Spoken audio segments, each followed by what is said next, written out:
राहुल गांधी ने not found suitable NFS को नया मनुवाद कहकर संबोधित किया है। राहुल अपने एक बयान में सरकारी भर्तियों में NSF की अवधारणा को जातिवादी सोच का प्रतीक बता रहे हैं। उनके इस बयान के बाद भारत में जाति आधारित राजनीति और सामाजिक न्याय के मुद्दे को फिर से उभार दिया है। राहुल गांधी आखिर कहां तक लेकर जाएंगे जाति राजनीति को? नमस्कार, आप देख रहे हैं न्यूज कॉल 24। स्वागत है आपका न्यूज कॉल 24 के खास प्रोग्राम न्यूज मिनट पर। न्यूज मिनट में हम बात कर रहे हैं राहुल गांधी के जातिवाद के सोच पर, और ये जातिवाद सोच आखिरकार क्या समाज में तरक्की के अवसर लाएगा या फिर समाज को गर्त में डुबो देगा? यही बातें आज हम इस वीडियो में डिस्कस करने वाले हैं। 27 मई 2025 को दिल्ली विश्वविद्यालय छात्र संघ DUSU के साथ बातचीत में राहुल गांधी ने आरोप लगाया कि SC, ST और OBC समुदायों के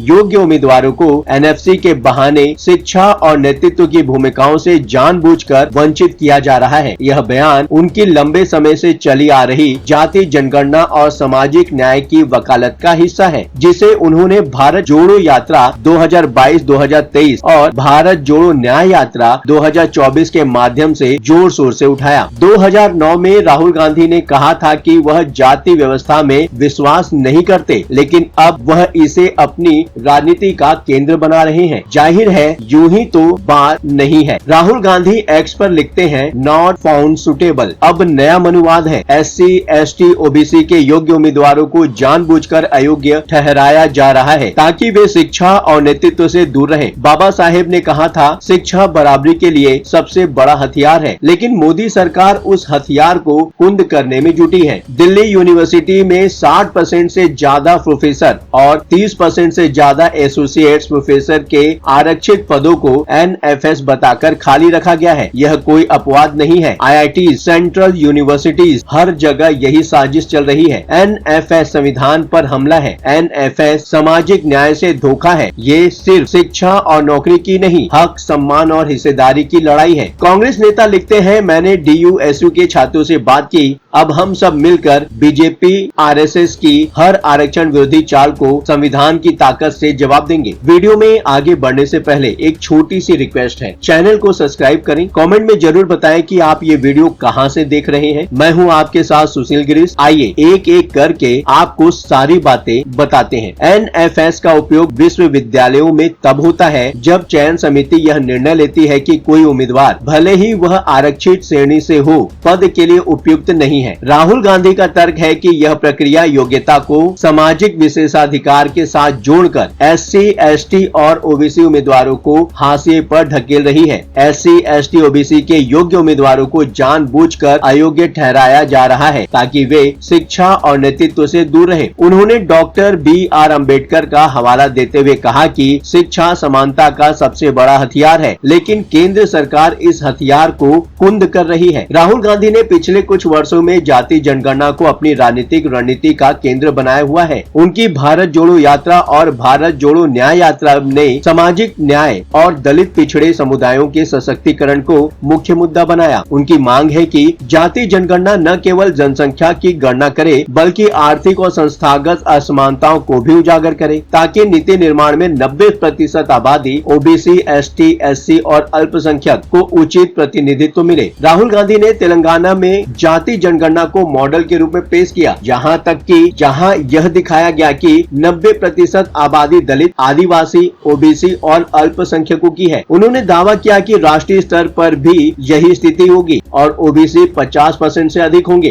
केंद्र सरकार ने 2025 में जाति जनगणना की घोषणा की, जिसे राहुल ने अपनी दबाव की रणनीति की जीत बताया, लेकिन उन्होंने समय सीमा और पारदर्शिता की भी मांग की है। 24 अगस्त 2024 को प्रयागराज में संविधान सम्मान सम्मेलन में राहुल गांधी ने कहा कि जाति जनगणना नीति निर्माण की नींव होगी और 50% आरक्षण की सीमा को हटाने की जरूरत है। राहुल गांधी मेरिट को ऊंची जाति का नैरेटिव बताते हैं। उनका कहना है कि शिक्षा और नौकरशाही में प्रवेश प्रणाली दलित, OBC और आदिवासियों के लिए सांस्कृतिक रूप से अनुपयुक्त है। दरअसल राहुल गांधी की यह अवधारणा ही मेरिट के खिलाफ है। पिछले शोषितों को आरक्षण से इनकार नहीं किया जा सकता है, पर यह भी नहीं किया जा सकता है कि मेरिट की बात आरक्षण को खत्म करने के लिए किया जाता है। अमेरिका में मेरिट को महत्व देने के चलते ही काले लोगों, अफ्रीकन अमेरिकन को सरकारी नौकरियों और शिक्षा में भारत जैसा आरक्षण नहीं मिलता है। हालांकि अमेरिका में काले लोगों के साथ जो भेदभाव होता रहा है वह कम खतरनाक नहीं है, लेकिन यहाँ आरक्षण के बजाय अफर्मेटिव एक्शन की नीतियां लागू हैं, जो समान अवसर सुनिश्चित करती है ताकि मेरिट का महत्व बना रहे। यही कारण है कि अमेरिका दुनिया में आज भी हर फील्ड में अपना दबदबा कायम रखे हुए है। राहुल गांधी बार बार कहते हैं कि केंद्र सरकार के बजट तैयार करने वाले 90 शीर्ष नौकरशाहों में केवल 3 ओबीसी हैं। उन्होंने कॉर्पोरेट, मीडिया और शिक्षा में ओबीसी और दलितों की कम भागीदारी पर सवाल उठाए। दरअसल यह डिमांड बढ़ती ही जानी है। कांग्रेस ने देश पर 50 साल से अधिक शासन किया है, पर देश की ब्यूरोक्रेसी में अब तक दलितों की भागीदारी नहीं बढ़ सकी। अगर आजादी के बाद दलितों और पिछड़ों के साथ बराबर व्यवहार किया गया होता तो ये नौबत ही नहीं आती। देश का बजट बनाने में अगर जाति के अनुपात में हिस्सेदारी की मांग होती तो मुश्किल होनी तय है, क्योंकि कल को ये मांग हवाई जहाज उड़ाने में, दिल के मरीजों का ऑपरेशन करने में, फैक्ट्रियां लगाने में, कॉर्पोरेट कंपनीज के सीईओ बनाने की मांग भी बढ़ेगी। जाहिर है ये देश या समाज के लिए किसी भी सूरत में सही नहीं होगा। राहुल गांधी का यह कदम कांग्रेस को दलित, ओबीसी और आदिवासी मतदाताओं के बीच फिर से प्रासंगिक बनाने की कोशिश है। 2019 के लोकसभा चुनाव में कांग्रेस को केवल 52 सीटें मिली और अमेठी जैसे गढ़ में राहुल गांधी को हार का सामना करना पड़ा। एनएफएस और जाति जनगणना जैसे मुद्दों को उठाकर वह इन समुदायों को लामबंद करने की कोशिश कर रहे हैं, जो देश की 90% आबादी का प्रतिनिधित्व करते हैं। एनएफएस को नया मनुवाद कहकर राहुल गांधी ने शिक्षा और नौकरियों में संस्थागत भेदभाव को राष्ट्रीय बहस का मुद्दा बनाया है। यह दलित और ओबीसी समुदायों में जागरूकता बढ़ा सकता है, लेकिन ठीक इसके विपरीत ऊंची जातियों के बीच प्रतिक्रिया भी पैदा करेगा। कांग्रेस का वोट बैंक अगड़ी जातियों में भी रहा है, विशेषकर ब्राह्मण और बनिया वर्ग कांग्रेस को वोट करता रहा है। आज भी कांग्रेस को ब्राह्मण वोटर्स पर बहुत भरोसा है। उत्तर प्रदेश में लोकसभा चुनाव में अमेठी और रायबरेली में मिले वोट केवल अल्पसंख्यकों और दलितों के नहीं हैं। इन दोनों जगहों पर मिले बम्पर वोट बताते हैं कि कांग्रेस को बड़ी जातियों ने भी सपोर्ट किया था। कांग्रेस ने वादा किया है कि यदि सत्ता में आती है तो 50% आरक्षण की सीमा हटाने और निजी शिक्षा संस्थानों में भी आरक्षण लागू किया जाएगा। जाहिर तौर पर